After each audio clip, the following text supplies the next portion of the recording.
দর্শক সংবাদে জানাচ্ছিলাম যে আজকে থেকে বিভিন্ন থানায় পুলিশ যোগদান করছে এবং তারা কাজে ফিরেছে, এমনটা জানাচ্ছিলাম। এই বিষয়ে আরও খবর জানাবেন আমাদের সহকর্মীরা রাজশাহী এবং চট্টগ্রাম থেকে যুক্ত হয়েছেন। আমাদের সহকর্মীর শুরুতেই চলে যাচ্ছে রাজশাহী সহকর্মী মতির মুর্তজার কাছে, এবং মুর্তজার কাছ থেকে জেনে নিতে চাইব, মুর্তজা, রাজশাহীর পুলিশের কার্যক্রম স্বাভাবিক হতে আর কতদিন সময় লাগতে পারে?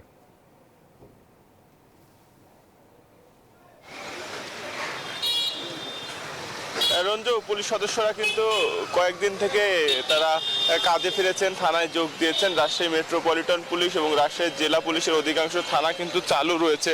আর গতকালকেও কিন্তু রাজশাহী বোয়ালিয়া মডেল থানা, যে থানার সামনে আমরা আছি, সেখানে কিন্তু মামলাও রেকর্ড করা হয়েছে। আর আজকেও চলমান রয়েছে। পুলিশের যে ঊর্ধ্বতন কর্মকর্তারা রয়েছেন থানায়, যারা দায়িত্বপ্রাপ্তরা রয়েছেন, তারা বলছেন যে তাদের স্বাভাবিক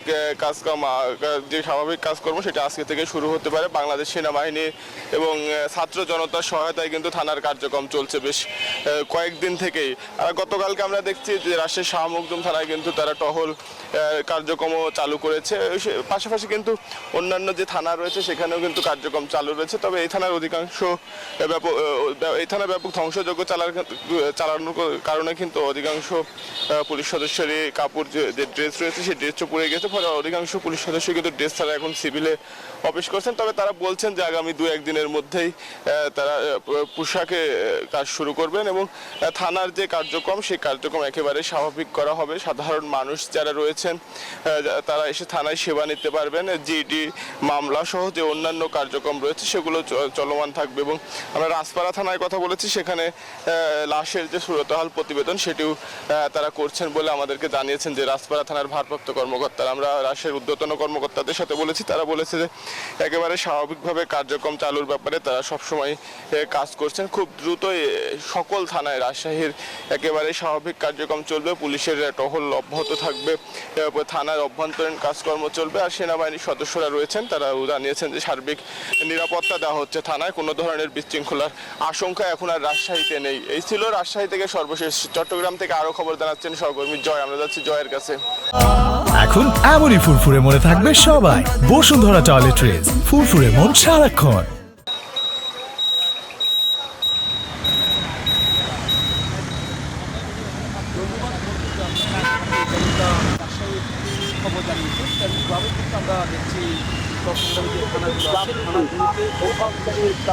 আমরা দেখছি দীর্ঘদিন পর কিন্তু তারা রাস্তায় নেমেছে, তাদের আতঙ্ক কিন্তু গতকাল পুলিশ কমিশনার নির্দেশ জারি করেছেন ট্রাফিক পুলিশ আজকে থেকে রাস্তা থাকবে। এদের মধ্যে যারা ট্রাফিকের কাজে ছিল তারাও কিন্তু এখানে আছে, তাদের সংখ্যা কিন্তু কিছুটা কম থাকবে বলে তারা জানিয়েছে। যেহেতু এতদিন পুলিশ কিন্তু রাস্তায় ছিল না, ট্রাফিকের কাজ কিন্তু তারা করেনি। তো এই কারণে এখানে যারা শিক্ষার্থীরা আছেন এবং সাধারণ মানুষ যারা আছেন তারাও কিন্তু নেমে পড়েছিল কিন্তু শৃঙ্খলা চালানোর জন্য, সড়কের শৃঙ্খলা চালানোর জন্য তারা নেমে পড়েছিল। কিন্তু আজকে আমরা দেখছি ট্রাফিকের কাজে কিন্তু তারা নেমেছে এবং পুলিশের উচ্চপদস্থ কর্মকর্তা যারা আছে তাদের কিন্তু তখনও তারা অব্যাহত রেখেছেন। আমরা কি কথা বলবো আপনার সাথে, আজকে থেকে আপনাদের দেখা জিনিসটা আসলে কেমন, আসলে যানজট নিরসনে কেমন ভূমিকা থাকবে বলে মনে করছেন? আজকে থেকে আমাদের শহরের একটা পয়েন্ট আছে, এই পয়েন্টে বসে ইনশাল্লাহ আমার বৃষ্টির মধ্যে সব পয়েন্টে আমাদের কাজ শুরু হয়ে যাবে, কারণ সবাই এখন